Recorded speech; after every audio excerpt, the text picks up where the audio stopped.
Bismillahirrahmanirrahim. Assalamualaikum warahmatullahi wabarakatuh. Mohon izin memperkenalkan diri, nama Taruna Remaja Andrea Madar Putra. Saya dari course PKP 15 Delta Politeknik Penerbangan Indonesia atau Sekolah Tinggi Penerbangan Indonesia. Baik, dalam dunia penerbangan tentu tidak akan lepas dari yang namanya pertolongan kecelakaan penerbangan atau yang biasa disebut PKPPK, di mana personil ini adalah bagian dari fasilitas keselamatan dan keamanan penerbangan yang juga bertugas memberikan pelayanan pertolongan dan juga pemadaman kebakaran jika di lingkup bandara tersebut terjadi insiden ataupun eksiden. Mungkin banyak dari rekan-rekan dan teman-teman kita di luar sana yang masih belum mengetahui apa sih sebenarnya watchroom itu dan memiliki fungsi khusus seperti apa. Watchroom itu sendiri adalah sebuah fasilitas wajib yang harus dimiliki oleh sebuah fire station yang dimiliki personil PKPPK pada sebuah bandara udara. Jadi bisa dikatakan watchroom ini sangat penting dan sangat vital bagi personil PKPPK untuk menjalankan operasinya. Jadi kalau berdasarkan dengan KP14 tahun 2015, watchroom ini merupakan ruang jaga dari personil PKPPK yang berfungsi untuk menerima berita darurat dari unit lain ataupun berita dari orang yang melihat kejadian atau kebakaran di bandara udara, mengamati pergerakan pesawat udara di movement area, dan berfungsi sebagai tempat untuk memantau pergerakan pesawat secara visual dengan bebas halangan. Berikut ini merupakan contoh gambar dari fire station yang ada pada bandar udara yang dilengkapi dengan fasilitas watchroom sebagai menara pemantau. Watchroom ini sendiri merupakan salah satu ruangan atau fasilitas yang wajib dimiliki oleh personil PKPPK atau fire station itu sendiri pada sebuah bandar udara ya. Mengingat bahwasanya watchroom ini kerap diasosiasikan dengan ruang jaga PKPPK yang difungsikan untuk menerima berita darurat dari unit lain atau dari orang yang melihat kejadian kebakaran pada area aerodrome atau bandar udara itu sendiri. Tapi tidak hanya itu sebenarnya. Jadi watchroom ini sendiri bisa diartikan sebagai salah satu tempat yang ada di fire station, yaitu berbentuk bangunan tinggi yang melebihi fire station itu sendiri tingginya tentunya, yang berbentuk itu menara pemantau. Cuman seperti yang saya sebutkan tadi, dia tidak lebih tinggi dari menara air traffic controller tentunya. Dan untuk dapat memantau pergerakan di movement area itu tanpa ada halangan. Karena untuk menunjang operasional keselamatan tersebut juga, maka posisi gedung atau unit kantor PKPPK yang strategis itu sangat berpengaruh. Baik, selanjutnya kita akan melanjutkan ke alat komunikasi yang ada pada watchroom. Jadi teman-teman, tentunya di watchroom ini ada berbagai macam alat komunikasi yang biasa digunakan, dan ini bergantung dari fungsi dan durasi yang dibutuhkan untuk melakukan komunikasi tersebut. Yang pertama itu adalah telepon. Jadi tentu dalam setiap kantor ataupun ruang operasional sudah lumrah ya jika telepon ini menjadi fasilitas yang diwajibkan untuk ada. Jadi telepon ini digunakan jika tenggat waktu yang dimiliki itu lebih dari 15 menit. Jadi itu sendiri tuh 15 menit berdasarkan estimate time of arrival atau pesawat udara. Jadi yang kedua itu adalah intercom. Jadi intercom ini digunakan jika tenggat waktu yang dimiliki itu kurang dari 5 menit dari ETA pesawat udara tersebut.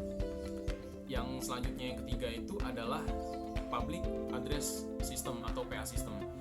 Berbeda dengan intercom dan juga telepon, PA System ini dapat diaktifkan dari watchroom dan juga ini bisa disalurkan ke seluruh ruangan yang ada di gedung fire station itu sendiri.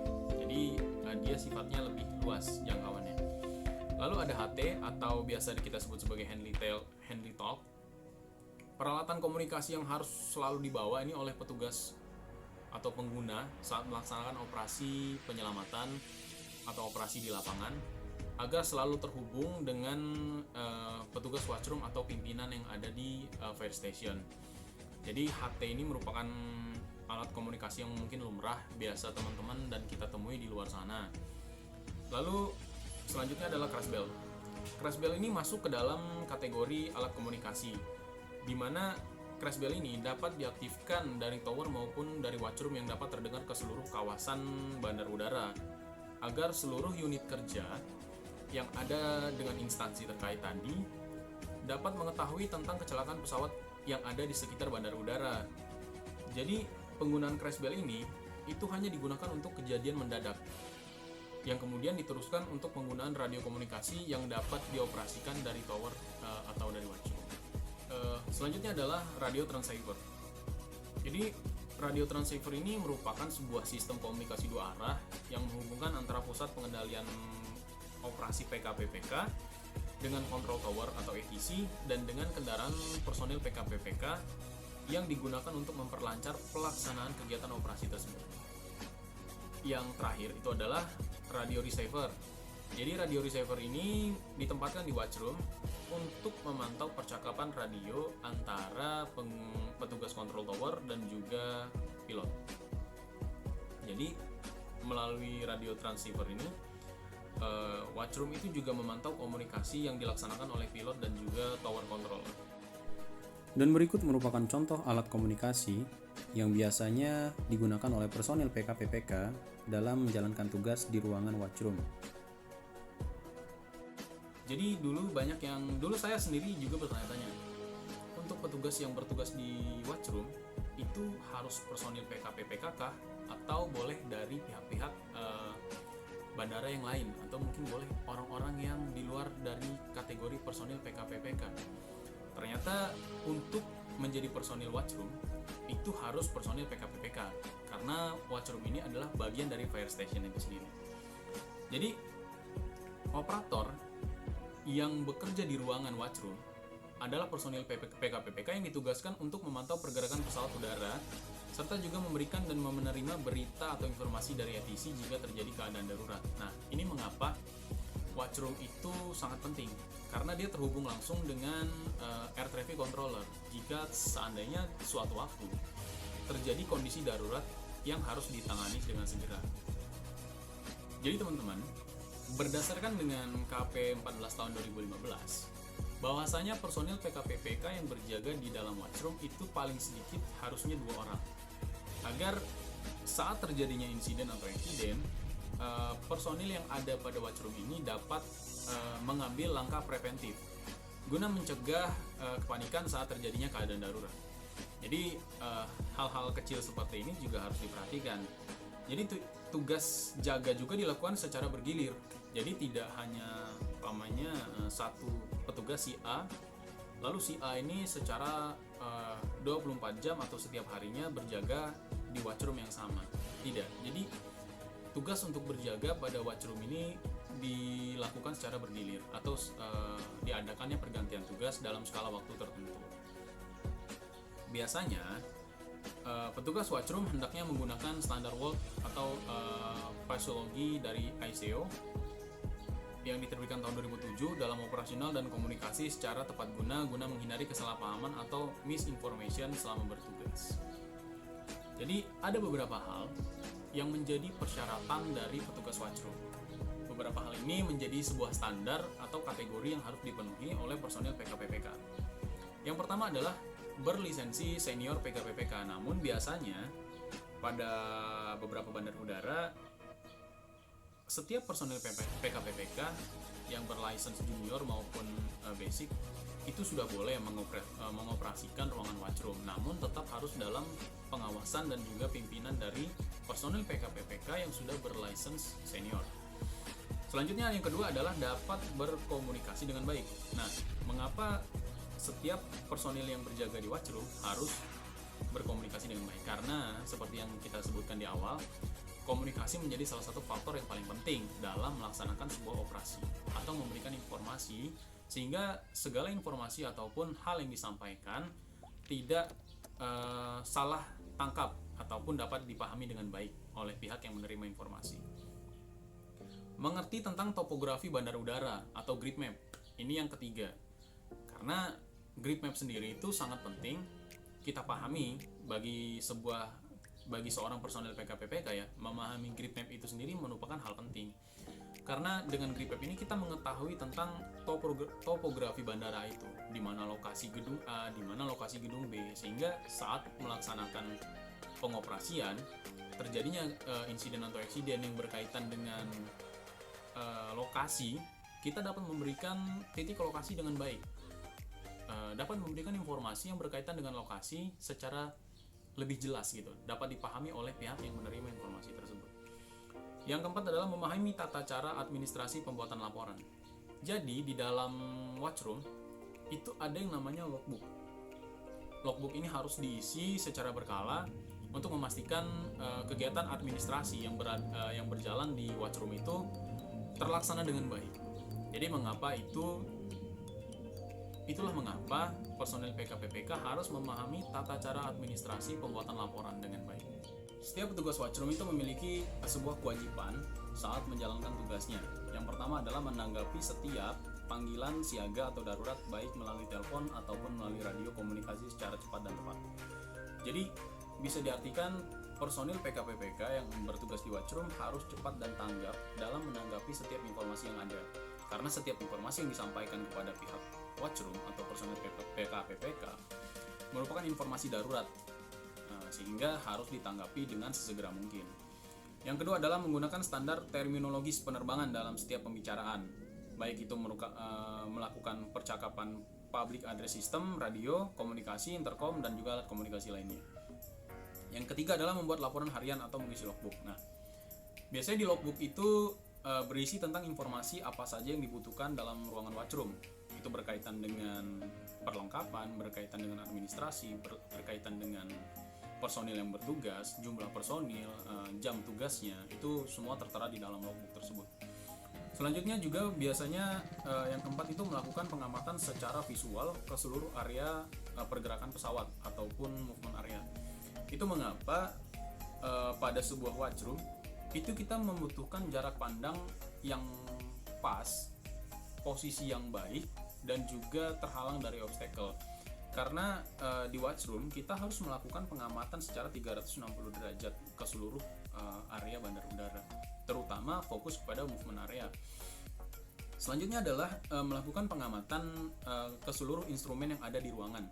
Jadi ini berkaitan dengan mungkin lebih memperhatikan kondisi sekitar ruangan yang menjadi tempat kita bertugas. Selanjutnya adalah mencatat, menyampaikan, dan melaporkan semua informasi yang masuk, dan juga baik itu informasi yang masuk melalui alat komunikasi maupun secara visual. Jadi jika ada informasi yang kita terima, itu wajib kita catat dan kita laporkan. Jika ada informasi yang kita lihat atau yang kita dapat secara langsung, itu juga wajib kita catat dan kita laporkan secara langsung. Jadi selain adanya kewajiban, tentu juga ada larangan. Jadi personil PKPPK yang bertugas di Watchroom juga memiliki beberapa hal yang tidak boleh dilakukan. Yang pertama itu menggunakan telepon yang ada pada ruangan Watchroom secara pribadi, untuk kepentingan pribadi, kecuali kepentingan itu bersifat benar-benar mendesak. Itu kalau dia tidak bersifatnya urgent atau mendesak, itu tidak boleh dilakukan, kecuali memang hal tersebut benar-benar keperluan yang benar-benar mendesak atau darurat ya. Yang kedua itu adalah menerima tamu ataupun anggota di ruangan Watchroom kecuali telah diizinkan oleh pimpinan PKPPK, atau biasanya bisa kita artikan tidak boleh menerima tamu dari luar ataupun tamu lain yang tidak berkaitan dengan tugas yang ada di Watchroom, kecuali mendapatkan izin dari pimpinan ataupun leader yang sedang memimpin operasi tersebut. Selanjutnya adalah memberikan pengarahan atau briefing di dalam ruangan Watchroom. Jadi biasanya briefing ataupun pengarahan itu dilaksanakan di fire station, bukan di Watchroom. Itu karena Watchroom ini ruangan yang dikhususkan untuk mengamati pergerakan pesawat ataupun kegiatan yang ada di movement area atau di area bandara. Selanjutnya adalah meninggalkan ruangan Watchroom tanpa adanya petugas lainnya. Nah, ini fatal. Ini sangat dilarang dan sangat dihindari ya. Kita sangat tidak boleh, personil PKPPK itu tidak boleh meninggalkan ruangan Watchroom, apalagi jika di ruangan itu tidak ada lagi sama sekali yang berjaga, karena itu dapat menjadi sebuah pelanggaran berat. Jadi Watchroom ini harus selalu ada yang standby di dalamnya, minimal 1 atau 2 orang, sehingga jika terjadi sebuah insiden atau eksiden, itu kita langsung dapat melakukan tindakan, langsung dapat memberikan informasi dan lain-lain. Jadi seandainya tidak ada orang di dalam ruangan tersebut, maka tidak akan ada orang yang dapat memberikan informasi atau tidak akan ada orang yang dapat menerima informasi dari pihak lain. Ini sangat berbahaya jika terjadi keadaan darurat secara tiba-tiba. Baik, selanjutnya itu adalah lokasi Watchroom. Jadi untuk kelancaran operasional PKPPK, sebaiknya watchroom itu merupakan bagian dari fasilitas fire station itu ditempatkan melekat dengan fire station. Mengingat bahwasanya watchroom ini sendiri juga merupakan fasilitas bagian dari fire station itu sendiri. Dan posisi yang strategis sehingga dapat memantau kegiatan yang ada pada bandar udara secara jelas, jadi tanpa adanya halangan ataupun obstacle. Nah, dari tadi kan kita membahas obstacle, dan obstacle. Kenapa sih watchroom itu tidak boleh terhalang oleh obstacle ataupun tidak boleh terhalang oleh bangunan? Jadi obstacle sendiri itu adalah objek atau benda tetap, permanen ataupun bersifat sementara, dan objek benda bergerak atau bagian dari keduanya yang terletak pada suatu wilayah yang digunakan untuk pergerakan pesawat udara di permukaan atau ketinggiannya melebihi dari permukaan tertentu yang dimaksud untuk menjaga keselamatan pesawat udara yang sedang dalam penerbangan atau in flight. Jadi objek yang dimaksud sebagai obstacle ini itu secara keseluruhan termasuk hal-hal yang mendukung keselamatan penerbangan, juga berlaku untuk terhindarnya dari obstacle yang dimaksud. Jadi obstacle ini bisa dibilang adalah sebuah objek, bisa itu berupa bangunan, bisa itu berupa makhluk hidup seperti pohon contohnya, yang dia itu bersifat tetap ataupun bergerak namun menghalangi pandangan dari watchroom ini. Itu yang bisa kita sebut sebagai obstacle. Nah, obstacle ini tentunya tidak baik ya jika itu ada di area pandangan dari watchroom, karena dapat menghalangi jarak pandang dan juga dapat menghalangi keleluasaan si petugas watchroom atau personel PKPPK ini dalam mengamati pergerakan pesawat di area movement area atau mengamati seluruh area bandar udara. Kesimpulannya saya membuat sebuah alur berpikir bagaimana jika dalam sebuah bandar udara terdapat obstacle yang menghalangi jarak pandang dan juga pandangan dalam mengamati area tersebut, itu memiliki fasilitas pendukung berupa CCTV untuk menunjang kinerja dari personil PKPPK tersebut. Itu juga merupakan inovasi.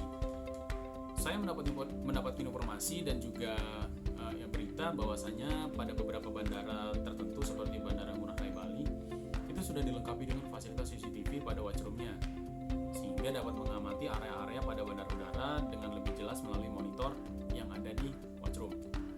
Jadi CCTV ini juga menjadi salah satu inovasi yang dapat kita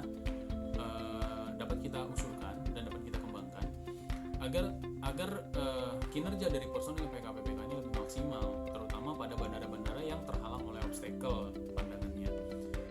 Mungkin hanya itu yang bisa kita bahas hari ini. Terima kasih teman-teman atas waktunya. Saya izin undur diri. Mohon maaf jika terdapat banyak kekurangan dan juga kesalahan dalam penyampaian materi saya. Mungkin banyak hal-hal yang bisa kita gali lebih dalam lagi, mungkin belum bisa saya sampaikan di sini. Semoga pada kesempatan lain kali itu kita bisa membahas banyak materi dengan lebih dalam dan lebih detail, sehingga kita dapat berbagi ilmu dan juga berbagi pengalaman tentunya. Jika teman-teman berkenan, silakan like video saya dan juga bisa kalian share ke teman-teman kalian agar bermanfaat dan juga menambah informasi kepada teman-teman kita di luar sana, kepada saudara-saudara kita dan juga rekan-rekan kita personil PKPPK untuk dapat menambah wawasan dan pengetahuan berkenaan dengan fire station, bandar udara dan juga watchroom. Mungkin hanya itu yang dapat saya sampaikan. Wabillahi taufiq wal hidayah. Sekian dari saya. Saya Iri. Wassalamualaikum warahmatullahi